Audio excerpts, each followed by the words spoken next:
ponder the question, what if? Yes, we sin it every time, but we haven't yet taken this intro to task for breaking the 1 minute rule yet. By the time we get to the actual episode, 1 minute and 45 seconds have passed. Almost 2 full minutes of preliminary logo lashing and title trouncing before we see a frame of new content. We've said it before and we'll say it again. You get 1 minute TV shows anymore and Cinny brings down the sin hammer.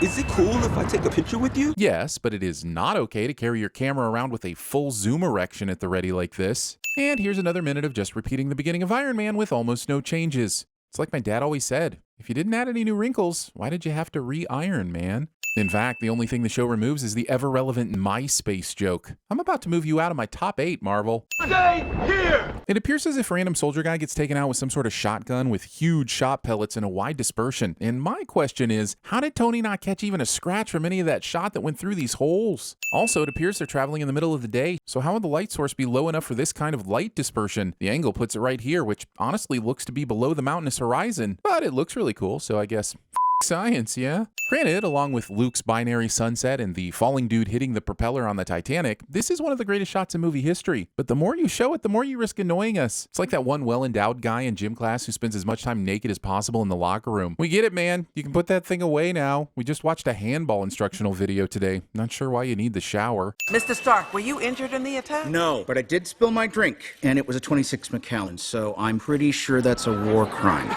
Drinking a vehicle. Excuse me, sir. Harry Weddington, British Post. The British Post? That doesn't even exist. Sure, there was a tabloid called The Post that had a whopping 5 issues in 1998, but those crazy Brits called their mail The Post, so that doesn't even make sense. We're watching you, Harry Whittington. At least come up with a better fake name.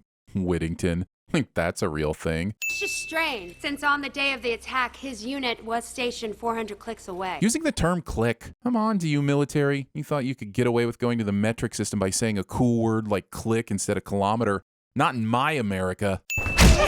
I never liked that guy. When did Happy turn into such an aggressive grouch? Is Happy named Grumpy in this universe? Are there other universes where he's sleepy or sneezy? Release the dopey cut. You're Butch, I'm Sundance, just so we're clear. Paul Newman shaming. It's just my doctoral thesis.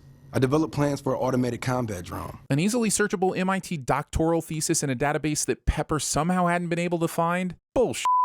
You saved my life. I'd like to return the favor. And giving him a job wasn't enough of a returning the favor for you? Worst case scenario, we'll end up with the world's most expensive Gundam model. You joke, but that model is about as Gundam as it gets. They probably told some lackey to design something that felt like Gundam, and they were like, or I could just upload an actual Gundam and spend the rest of my day shopping for hard-to-get 4K steelbooks on eBay. Crates, delegation drink breaks, swipe and scrunch, disco, dismemberment, sparks, soldering, staring, punching. Excitement? Oh, no foreplay, eh? It's a waste of time anyway. You take that back, sir. You take that back. Now that I know you mean business, we can move on to the good stuff. Which is why foreplay is so important. What are they teaching in schools these days? Killmonger, you got eyes on this? Killmonger! Ah, yes, continue to vocalize your allies' names so enemies can easily hear. Smirt. So smirt. The amount of panic firing happening in these metal close quarters calls into question everyone's intelligence, including the writers, who allowed the dumb to ricochet around the script. Stark R&D is no joke. The sonic taser thing is legit. Yep, Stark R&D will provide you with whatever story ammunition and plot armor you need. Need Black Panther to die? We'll bring back the sonic taser. It's like an easy button for squeezing a bunch of complex plot movements into 25 minutes. These entirely too large pockets. Sometimes the real world sneaks into our fantasy entertainment, and the loss of Chadwick is honestly making this Black Panther funeral hit on a pretty deep level. Sins off for a legend gone too soon. What do you say? To killers? Actually, in this case, you could toast to having a killer robot who, instead of finishing the job when he has the target in hand, decides to toss him out and play with him a little more. For reasons. Your moves are his moves. We call that same versus same around here, Tony. And then we sin it. Fit character loses clothing in a ridiculous way so the audience can bask in the sexy, and we're not complaining, and the show will pretend it's about the kill count tats, but that doesn't mean the real reason isn't nakedly obvious. Cliche.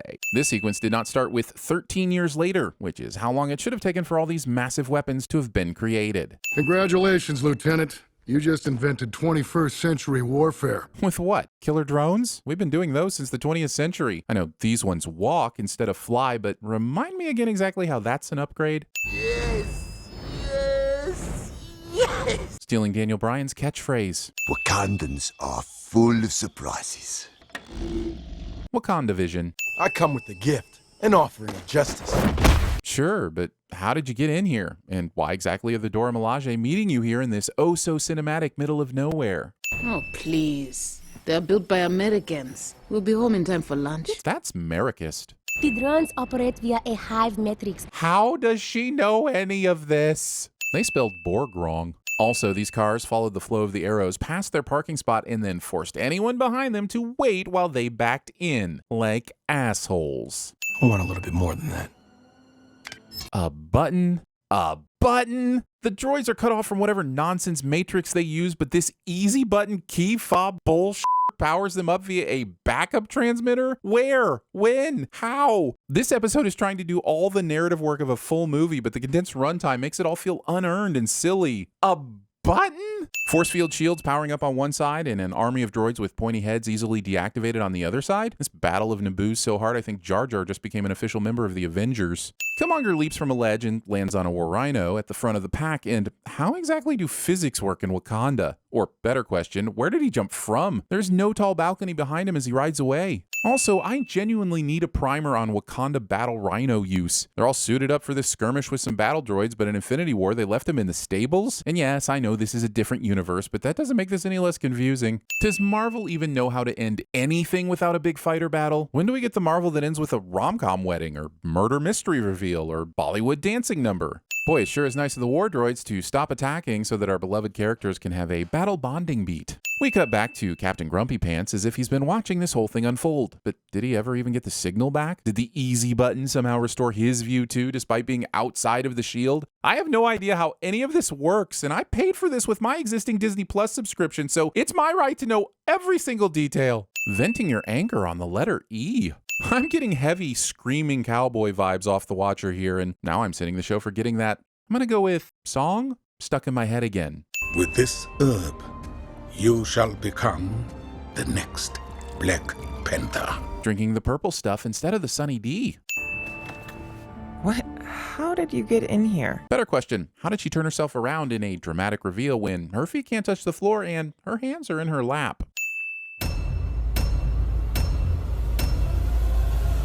It's made with bits of real panther, so you know it's good. Don't you worry about that. I brought receipts. Thank you.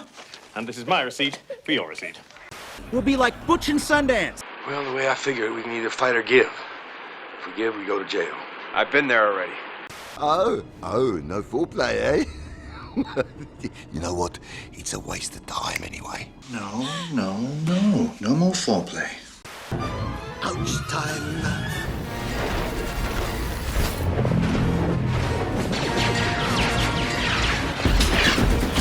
Tommy, how's the peeping? You got knocked the f*** out, man! Do you know how to use that thing? The pointy end goes into the other man. Rhinox, maximize!